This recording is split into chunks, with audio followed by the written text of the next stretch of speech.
to virtual panel attendees. This is the Breaking Cat News with Georgia Dunn panel, taking place partially in Kansas City, at least, because that is where I am based. Yep. So Georgia, I hear that you do a comic. What is it about? I do. Thank you, Sheena. Thank you for asking. I do a comic called Breaking Cat News, and it is about a cat news station. And then I always add, but funnier than that sounds, I hope. It's about a cat news station. The cats who run the news station take it very seriously, and they report on the news that happens in and around an apartment in Rhode Island, in New England. And they, yeah. So how did it start? Like, let's go to the beginning of Breaking Cat News. Like, how did it begin? Tell us everything. It began one night when this dude, I don't know if I can show Lupin is right here. There he is. It's bath time. That guy, he accidentally brought an entire shelf down in a room, and everything came crashing. Everything that could, fly and bounce everywhere took off. And our other two cats, Elvis and Puck, came running in to investigate like cats do.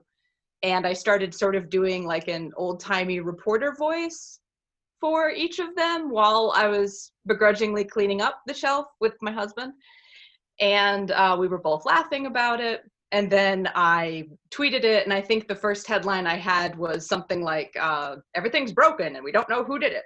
And so I did that, and it got a whole bunch of retweets, like from friends and then people I didn't know, which back then was very strange and very different and new. And then I started doing a few strips of it, just 2 or 3, and thought it might be kind of fun to actually see it and see how it looked. And I did them super slapdash real fast on spare printer paper or something, whatever was on my bedside. And people seemed to really like it. And so I started paying a little bit more attention to what I was doing and the jokes I was making, and started sending it out a little bit more regularly. Now, one of the things that I remember from our conversations at the beginning when we first started talking was that the original strip was such a throwaway gag, and it was so just like sketched out, and that people didn't understand that you are actually a trained artist. Yeah, so I drew it real fast, like super fast. It was more like a sketch of a strip, like a rough draft. And you'll remember when I was in newspaper development, I had to sort of like scale, like gradually over the time of the webcomic, sort of scale the art up in a way, because new people were coming to the comic all the time. It was being retweeted and it was being shared, and the initial strips looked completely different from where it was heading. And so I sort of had to gradually, over a few months to a year, make the art better, but in a way that wasn't like jarring to all the first readers. And a lot of times when I would share illustrations of mine or watercolor paintings of mine over and over again, I would get the comment, "Oh, wow, you can draw." So that was kind of a bummer. It's actually really, like, I feel like it's worth mentioning, and this is not a shameless plug for your books, but you can see this progression, and especially the first Breaking Cat News collection, because that starts from the web strips that are super, just very rough, and then by the end, it almost gets to where it feels like where it ended up. And didn't you say something about, like, your son looking at the second book and being like, this one is better? Yeah. Oh yeah. Big time. Kids are so honest and they have no filter. And when we got the second book, he turned to me, and I think I want to say he was 5 at the time of the second book, but he turned to me and he was like, "Oh, Mom, this one looks so much better. You drew this one better. This one's better." And so, all of that said, I have worked a number of conventions where we have had the Breaking Cat News books for sale, and children gravitate to that book, the first one, and they pick it up and they take it to their parents and they say, this is about cats telling the news that matters to cats. Like they would basically just read out the thing and then insist that their parents get it for them, which is pretty cool. That is awesome. I think that some of the funniest jokes are in those first like 50 strips. They are really funny. They're really funny. Okay, so I think what I want to do is I want to talk to you a little bit about the fact that you are a newspaper cartoonist, and then I also want to talk a little bit about your artistic process and how you tell stories and how you think about that. Okay. And then we'll also, I think, cover cats in general, because I think that these are all like maybe also like current events, things that have been happening in the world lately. So how did you always want to be a newspaper cartoonist? Like, is that exciting for you? Let's talk about that. It's incredibly exciting for me. I always, from an early age growing up, I either wanted to be a newspaper cartoonist or a children's book illustrator. I hope at some point I'm both. Right now, I'm just a newspaper cartoonist, and that's awesome. If that's all it ever goes, that's terrific. I don't mind at all. As time went on, webcomics began exploding. And I love webcomics. I adore them. I am not so great at the digital end of art. It's not that I could get there. I just don't enjoy it as much. There's like a disconnect for me with a screen. A screen sort of tune me out. I really love watercolors more than anything. I love pen and ink. I love sketching, but I really love watercolors. It's my favorite thing to do. That's the thing I do at night, whatever's happening. If I'm not working on Breaking Cat News, I'm working on another watercolor. So as webcomics got bigger and bigger and bigger, things felt like they were moving more towards digital. And I never gave up the dream of being a newspaper cartoonist, but it kind of felt less and less realistic. And so I went where I could. I began doing some webcomics, and I did them very, I don't want to say old school, but you know, I drew them on paper and I scanned them. And that's how I would upload them and would submit them. And then Breaking Cat News itself was the same. It was pen and ink, and then I watercolored it, and I was scanning it and uploading it just on a piece of paper.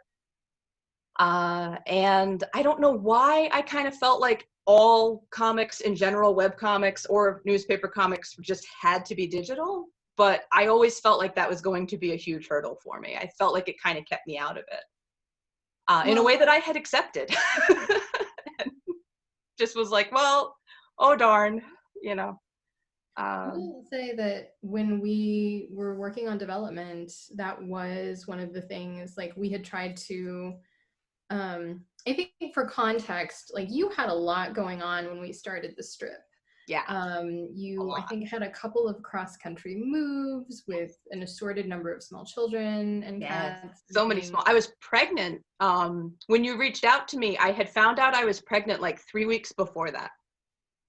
And it was very, like, our family didn't know yet. It was that new. Like, I was pregnant with my second child. So emotional on the phone, but. I remember you asking me, like, we talked about the deal. You called me, you talked about the deal, and you talked to me about the newspaper deal. And I was stunned. I was just completely like, yes, that sounds amazing. And I'm trying to be super professional, and I'm really stunned.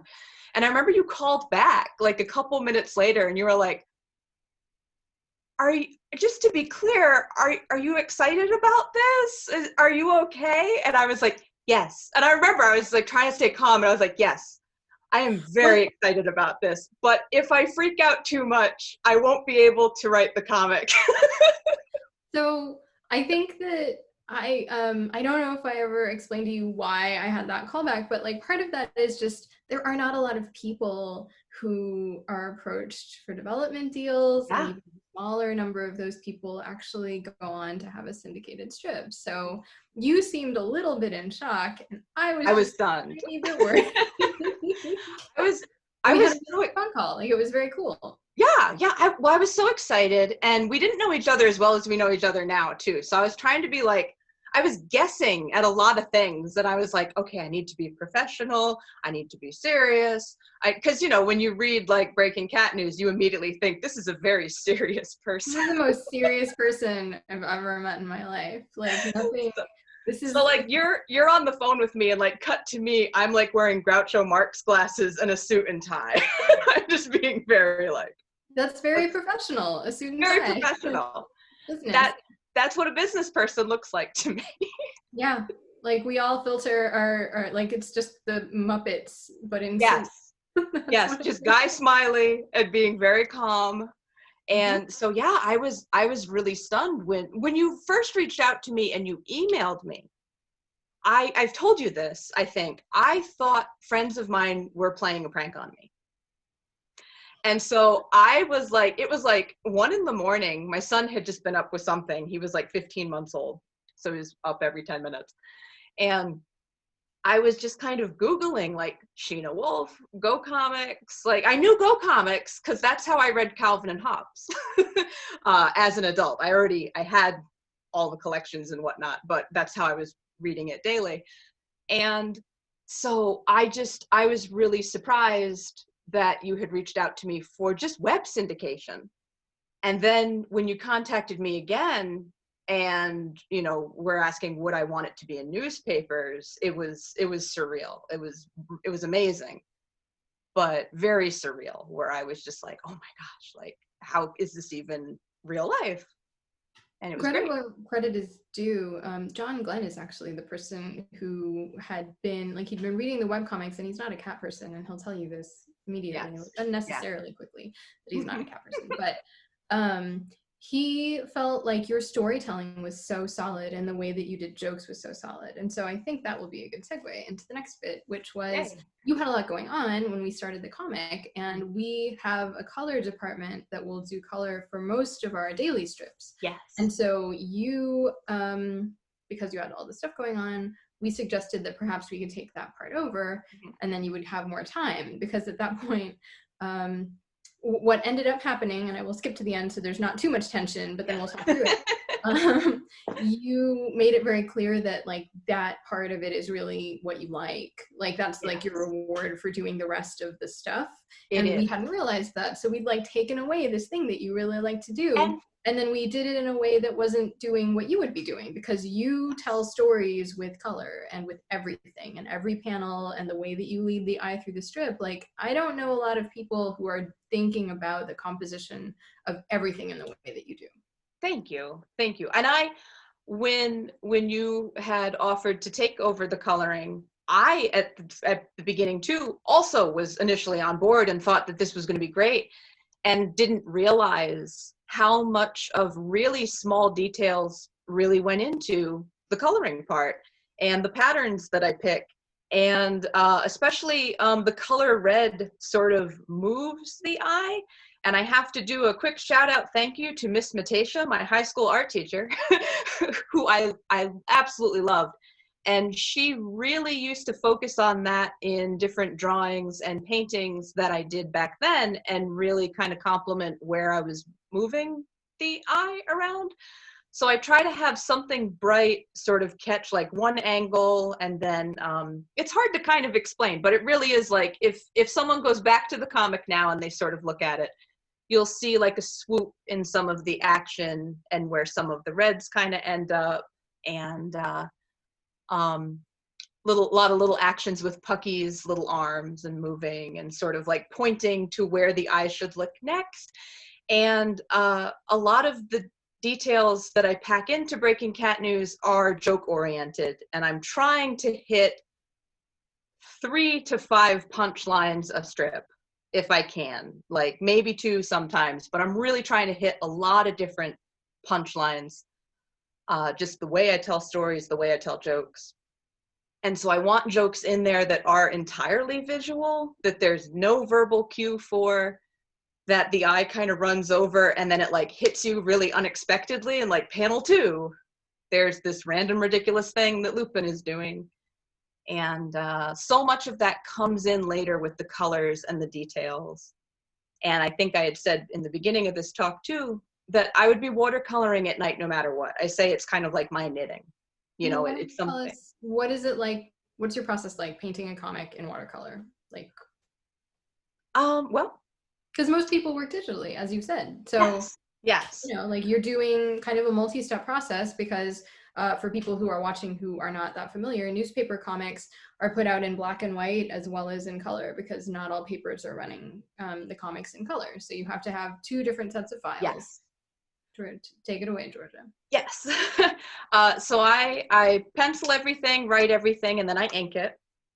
And I scan the inked piece of paper, and I hold on to that scan, put that in the background. And then I watercolor the piece of paper after that. And one reason I scan the inked version is to just have the inks without all the kind of like, you know, paint dappled over it and everything else. So I do the watercolor version. And I love this. This is like a sort of, the cats are cozied up to me. This is my tea time. I'm probably watching junk television or John Carpenter's The Thing for the 1000th time. I think Breaking Cat News has been painted, like 40% of it's been painted to John Carpenter movies, probably. Doesn't match up to the material. And so that's the watercolor part of it, is where I really go hog wild on all the details. That's where a lot of different details come out. Expressions might change a teeny tiny bit. I might go back and add a few little things here and there.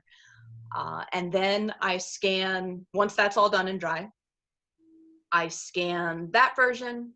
And then in Photoshop, I line the two scans up together so that you've got the nice dark lines and then the watercolors.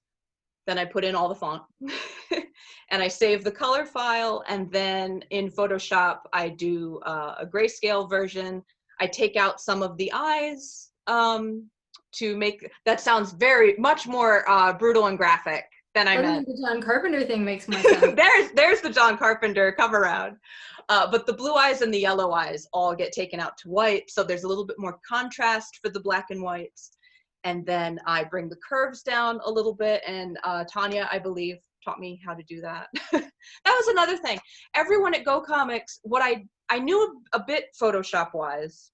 I can do a fair amount of Photoshop, but I can't really explain what I'm doing. But my father had me start using Photoshop in, I want to say 7th or 8th grade, and I had to help out a lot with, he's a photographer, I helped out with his negatives and such. So I have a working knowledge of it, but I'm not great at certain things. And everyone at Go Comics, when we were getting the strip ready for newspapers, was so supportive and really nice. And my initial emails were very, like, I think kind of timid and kind of like, so how would I make it lighter? You know? Just to shout out to those people, since that's kind of cool. And also, like, so Go Comics is the website, and then Andrews McMeel Syndication is yes, the syndicate. yes. And we've had a lot of names over the years, so it gets very confusing.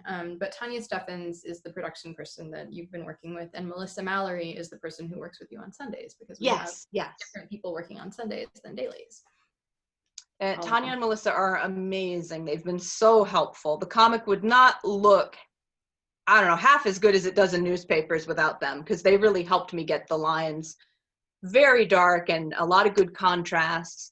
They sort of walked me through kind of just how to make the colors pop and make the comic not bleed when it prints, which are things that I was really nervous about going into this and feel way better about now. Cool. Yeah. So one of the things that we worked on when we were in development, when I say we, because you and I work together a lot. Yes. SHENA is my editor, if people don't already know. Indeed, the editor of Breaking Cat News. Yeah. All of the different cats have different personalities. Mm-hmm. They also have different body shapes, so you can tell who they are in profile alone, which was a big thing that we worked on at the very beginning, and something that there were different colors, but then if you go to black and white, then that's not as helpful. So yeah, in the beginning, I talk about the personalities of the cats and how you deal with that. Mm-hmm. All the different personalities of the cats. Mm-hmm. Sorry, my laptop shorted a bit. Sorry. Okay. Yes, I'm very proud of the fact that all the cats have different personalities. When I was growing up, I always really loved a lot of cat-centric material, and it was kind of hard to find cats that reminded me of the cats that I had, because there were a lot of cats that were sort of universally aloof or kind of mean, or they were antagonistic in cartoons. And yes, cats can be all these things, but they're also so much more. And there are some there are some cats that are really friendly. There are some cats that are sort of shy and nervous. There are some cats that are aloof, but maybe they've got like a little history, and then they're sort of blossoming. And the cats in the comic are all based on real cats that have either belonged to me over the years, belong to me now, or belong to good friends of mine. And so most of the cats in the comic are based on actual people and cats I know. And that really helps with the personalities, because here and there I embellish on the personalities a little bit, but it really is either how those cats interact with each other or how I would imagine they'd interact if they did come face to face. Tommy and Elvis have never met in real life. People are kind of disappointed to find out, but I've met Tommy and he's awesome. And the thing no one understands about Tommy is he is gigantic. Like, almost comes up to my knee, definitely has some Maine Coon in him. He is a gigantic cat. And he doesn't really look or move like a cat when you see him come into the apartment. He's like Fizzgig from Dark Crystal. He's very, just really puffy and beautiful, and he's so cool. But Elvis has recently seen Tommy in a video when Tommy was meowing, and Elvis reacted in a very annoyed way, and it was kind of like, oh. Very on brand for him. Yeah, so I'm proud that they all have different personalities, and readers have told me that that's something they really like about the strip. Yeah. Well, you have so many of them, and they're each their own character, so they have to be different. So I know we'd kind of gone over a list of things you wanted to talk about on this panel. Yes. Talk about how does your real life make its way into the strip? Because it is, it's not like it's exactly a documentary about your family, but it is kind of about you. Yeah, it has a lot of us in it. I'm going to take one moment. I'm sorry. I'm going to take a quick sip of water. Sorry. It has us in it in real life. And so there are a lot of things that happen during my day where a funny moment will arise, or the cats will get into something, or the kids will get into something, or the kids and the cats will get into something. And I am quickly either jotting down notes in a notebook or typing them into my phone really fast, just so I remember sort of whatever punchline or headline or joke pops into my head at that moment. And it keeps the comic, for me at least, very easy to write. I don't feel like I have a danger of running out of ideas anytime soon, but as you know, there's a lot of stuff I want to write like all at once, or like things I wish I could get into right now, but I need to wait a couple of years until something sets up. And one of the things that I will say to the audience, Jordan and I often talk about how you can do this Halloween story next Halloween. Like, you don't have to do 3 Halloween stories in 1 year. That's an awful lot of Halloween stories. There's a future, like, just because you have an idea, maybe it fits in better somewhere else. Similarly, I think one of the things that you said, and also possibly in the beginning of one of your books, but like, you try to keep their worlds small but their adventures big, because they are in a limited space. So you are coming at it from the idea that they are cats, and so the things that are happening have to kind of fit that. I feel like it feels very cozy in that way. People tell me a lot that Breaking Cat News kind of feels like a place that they're visiting, which I love, and I love when people say that. And I try to keep certain things, especially objects in the apartment, and just different things that they interact with. I try to keep them static. And I try to keep kind of the idea that like all the lamps are lamps. There's not this never-ending supply of lamps where one Sunday shows, I have a blue lamp, and then like 6 months later there's an orange lamp, which sometimes comics do. I've been to your house. There are a lot of lamps. Yes. There's a lot of lamps. There's a lot of throw pillows. And mirrors. Tons of mirrors, tons of throw pillows. Tons of fuzzy blankets. Lots of random artwork on the wall. Yes, there is a lot. But I try to keep their world sort of memorable and small, and that they have the resources that they have. You'll see them recycle things. Elvis's bumblebee costume from Halloween turned into Tommy's wrestling outfit with like a lot of stretching. During holiday sequences, like Thanksgiving, the cats have what I call their holiday uncle attire. So I grew up with three very doting uncles, and so every like holiday, my uncles would show up in like a very nice sweater, like khaki.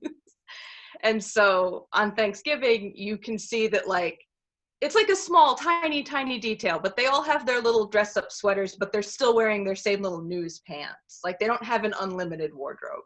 They have pants that they use, and Puck has like a tuxedo that keeps coming out. So yeah, I try, but then within the confines of those stories, I try to have as many little adventures as I can with when they do interact with little parts of the outside world limited to the forest around them, or the house itself is a setting that is kind of expansive. They can go up to the attic, or they can go up to the basement, down to the basement. So how are you handling kind of the current news cycle in the context of the comic strip, and also perhaps generally, if you generally ball of anxiety. Like everyone, it's I'm growing out bangs, because bangs felt like a really good choice for me like 2 months ago. I did my best. You did. Sheena did try to talk me out of it repeated times. This was not me to talk you out of it, and then you did it anyway. And I did do it anyway. They looked really good. I really liked them for like a month and a half, so I got everything I needed from them.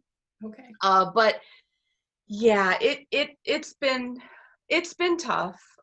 We recently discovered, and we're not 100% sure, but we're pretty sure that I might be the only nationally syndicated mom solo cartoonist with little kids.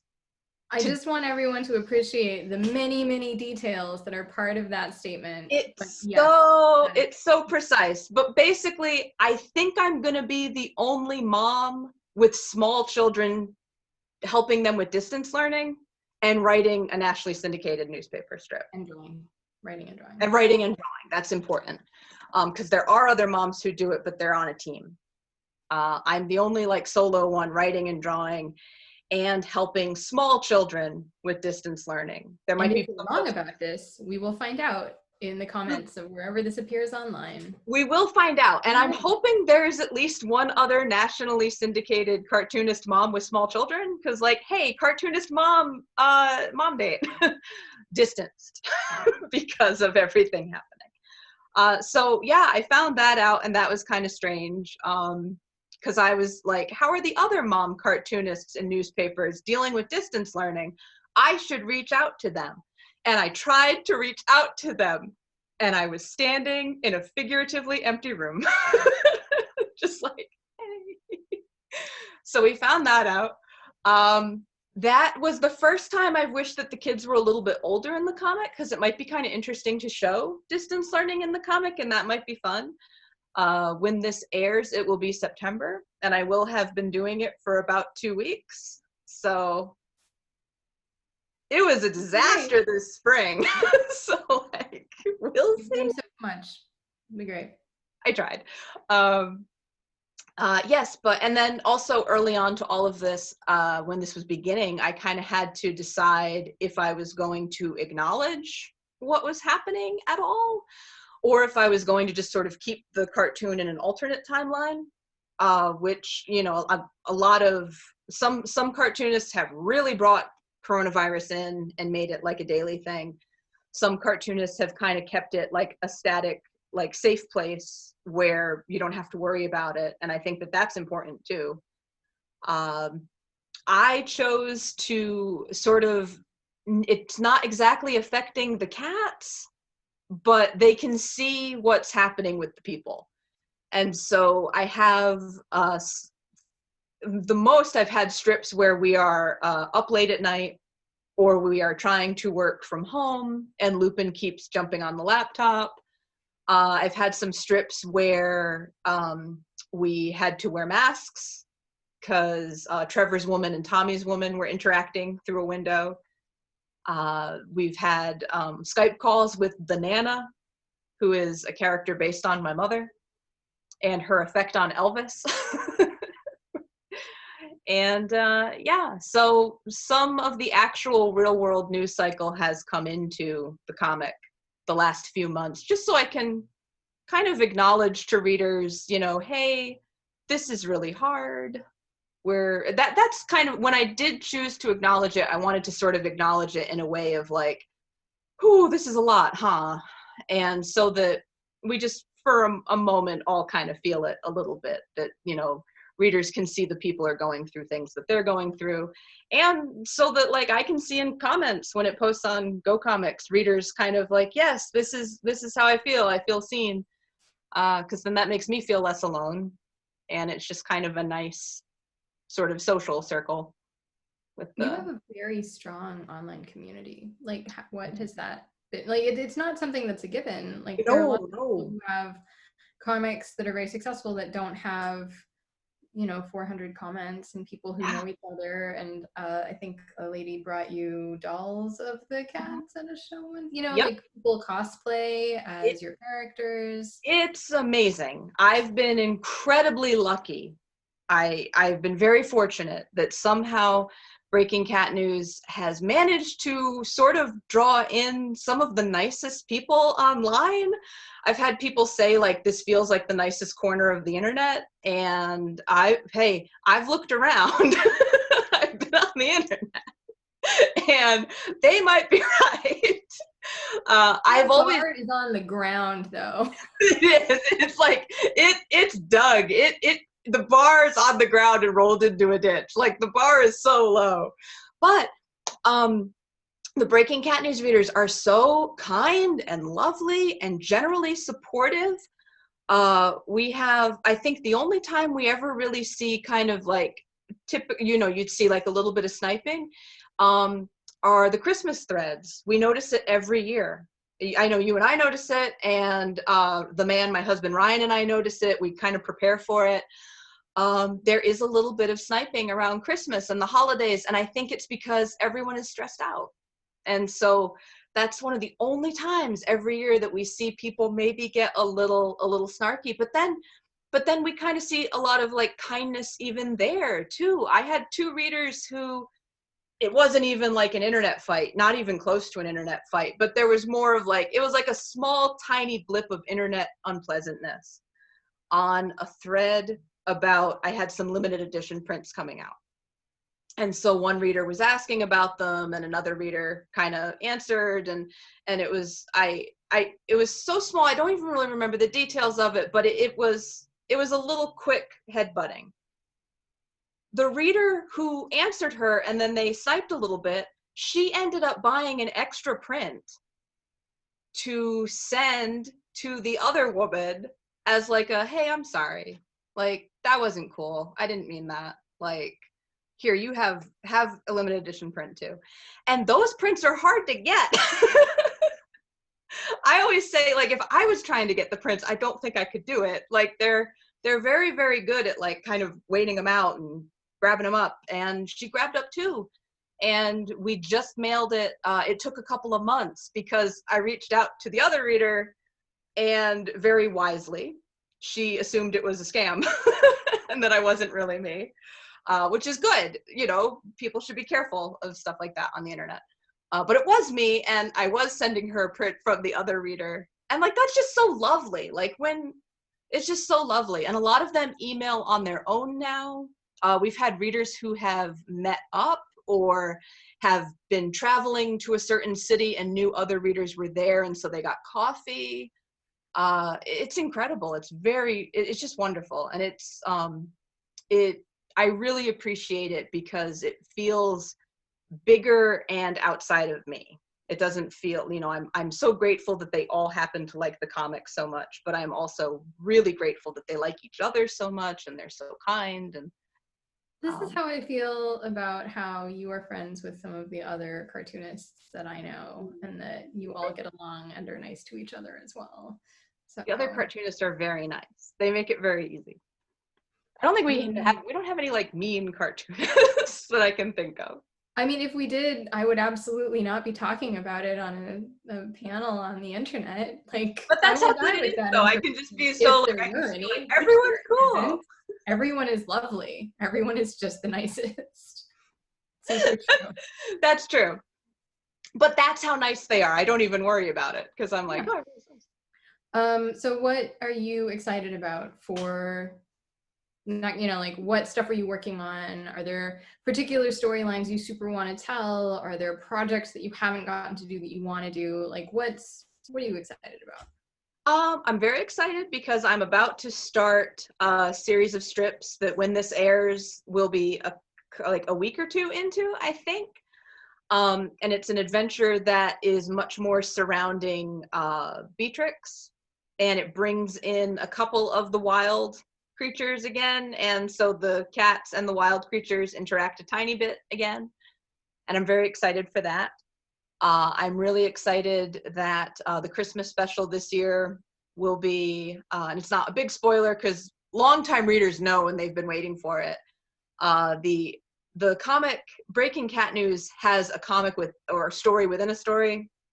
It's a soap opera that they all watch. It's a cat soap opera called Our 9 Lives. And when I was a kid, I watched soap operas with my mom and my Nana Dee, and I love them. And what I really loved about soap operas were the ridiculous over-the-top Christmas storylines, which were just bonkers. And so a couple years ago on the original site, I did an R9 Lives Christmas special, and that's going to come to newspapers this year, and I'm very excited for that. And I started setting it up like 2 months ago, because I'm weaving in more elements of the soap opera rather than introducing them in the special. This is one you wanted to do like 2 years ago, and I was like, no, it'd be too much. It would have been too much. Now the newspaper readers know Our 9 Lives as well, which was important. Yeah, and I'm excited. It's just so many characters. Like, you have a lot of characters in the strip. You have the core characters, and then you have really solid supporting cast characters, and then you're always adding to those, and they're all distinct. And it was just a thing where it's like, maybe wait to add an entire soap opera's worth of more characters. I'm being very careful right now not to add anyone in, except there's one character on the horizon, but I'm waiting for like a year, and that's our Roomba. But that'll be in a while. And I'm very excited this year. I don't have a Halloween special, which means I get to do a month of different Halloween stories and gags. And I do also have a pumpkin spice week this year, which is going to feature heavily on Dune, which is very, because I'm always really topical, like pulling in like 1970s. It's going to be a new Dune movie, though, so people will think that you were being topical. That is a pure coincidence, but I'm very excited about that. I think that we're probably reaching about the end of this, but I would like to briefly touch on the fact that you're an enormous nerd, and I'm not sure that people know that, because you're also like a quirky lady who does a comic about cats, and people will ask me if you do wrestling stuff because I like wrestling, and I say, oh no. Oh no. Wrestling stuff because she loves wrestling. That's one of the things that we talk about. I love wrestling. I'm obsessed with wrestling. I grew up, wrestling was a very feminine-centric thing in my family. My Nana Dee got my mom into it. My mom got me into it.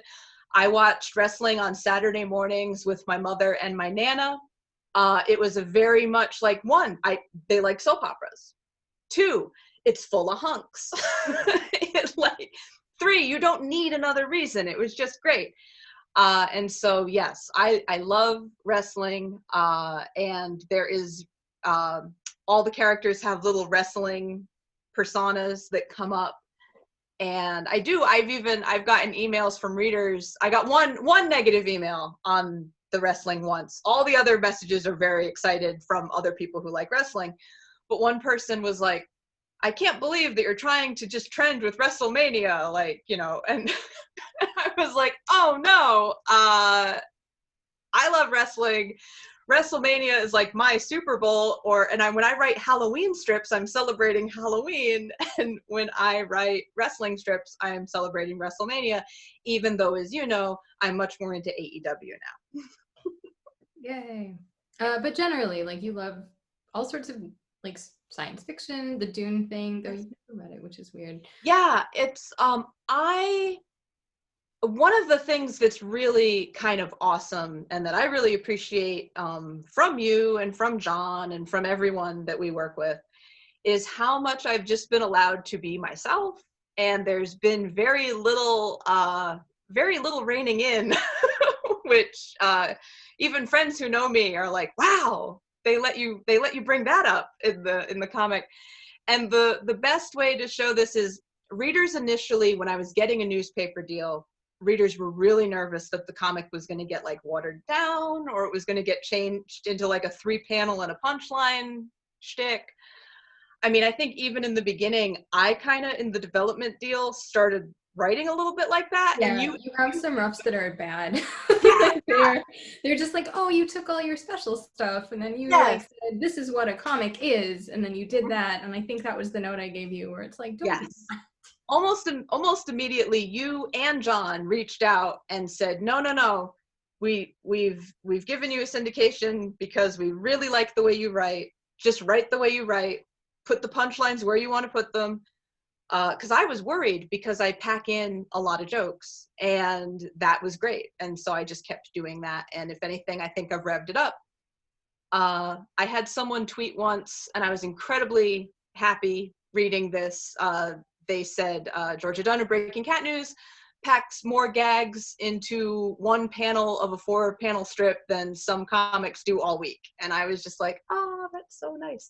Also, not nice to other comics, though. Other comics are great, too. But I was very, very flattered. I'm very proud of that.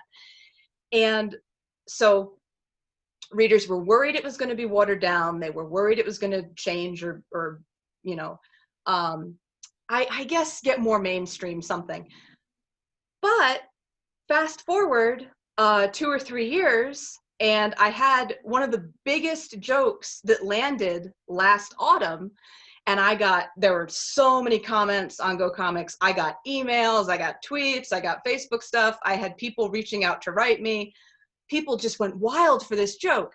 It was a raccoon in a Mad Max setting making a Silmarillion reference from Tolkien.